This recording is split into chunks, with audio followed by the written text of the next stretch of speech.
Miss world పోటీలకు వచ్చిన సుందరీమణులు తెలంగాణలో చారిత్రక ప్రాంతాలను సందర్శిస్తూ సందడి చేస్తున్నారు. రోజుకొక ప్రాంతాన్ని విజిట్ చేస్తున్న బ్యూటీ కంటెస్టెంట్స్ తెలంగాణ సంస్కృతి, సాంప్రదాయాలకు ముగ్ధులవుతున్నారు. హైదరాబాద్ వేదికగా ఈ నెల 10 నుంచి మిస్ వరల్డ్ పోటీలను నిర్వహిస్తున్నారు. నెలాఖరు వరకు జరిగే ఈ పోటీలను ప్రభుత్వం ప్రతిష్టాత్మకంగా తీసుకుంది.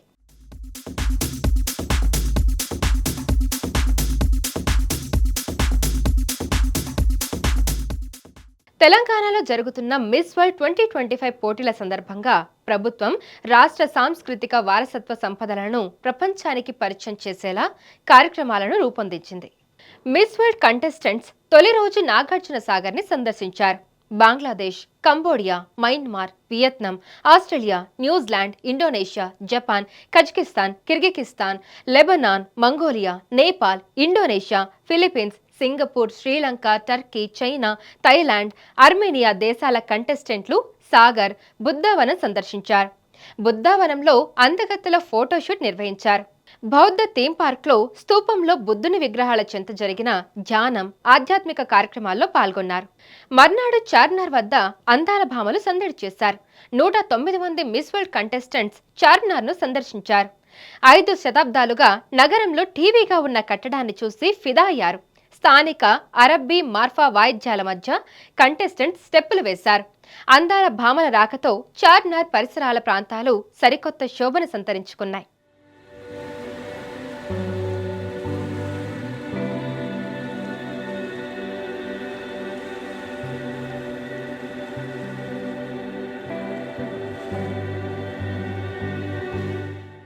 ప్రపంచ సుందరీమణులు ఓరుగల్లు పర్యాటక ప్రాంతాలను సందర్శించారు. వరల్డ్ హెరిటేజ్ దేవాలయంగా యునెస్కో వారిచే గుర్తింపు పొందిన రామప్ప ఆలయాన్ని, చారిత్రక 1000 స్తంభాల దేవాలయం, వరంగల్ కోటను సందర్శించారు.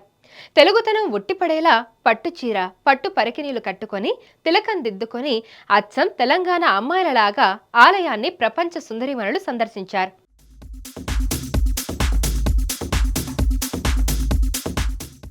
వివిధ దేశాల నుంచి వచ్చిన సుందరీమణులు గురువారం భూదాన్ పోచంపల్లిలోని గ్రామ చేనేత పార్క్ ను సందర్శించారు. పార్క్ మ్యూజియంలోని స్టాళ్లను వారు సందర్శించారు. చీరల తయారీ విధానాన్ని స్థానికులను స్వయంగా అడిగి తెలుసుకున్నారు. స్థానిక కళాకారులు ప్రదర్శించిన కిన్నెర, డప్పు వాయిద్యాలు సుందరీమణులను మంత్రముగ్ధుల్ని చేసింది. కొందరు కంటెస్టెంట్లు స్వయంగా కిన్నెర, డప్పు వాయించగా మరికొందరు సంగీతానికి లయబద్ధంగా నాట్యం చేశారు. పిల్లలు మరి చెట్టు దగ్గర ఏర్పాటు చేసిన పోతురాజు, బోనాలు ఆకట్టుకున్నాయి. 22 మంది కంటెస్టెంట్స్ 2 గ్రూపులుగా విడిపోయి టూరిస్ట్ ప్లేస్లను సందర్శించారు. తెలంగాణ చరిత్రను తెలిపే శిల్పాలను పరిశీలించారు. పురావస్తు మ్యూజియాన్ని, రాజరాజేశ్వరి సమేత రామలింగేశ్వర స్వామి దేవాలయాన్ని సందర్శించారు అందాల భామలు. వరుసగా తెలంగాణ చారిత్రక ప్రాంతాలను పర్యటిస్తున్న బ్యూటీ క్వీన్స్ తెలంగాణకు కొత్త అందాలను జోడిస్తున్నారు. మిస్ వరల్డ్ పోటీలు అంతర్జాతీయ స్థాయిలో తెలంగాణ ఖ్యాతిని పెంచేందుకు దోహదపడతాయని ప్రభుత్వం భావిస్తోంది.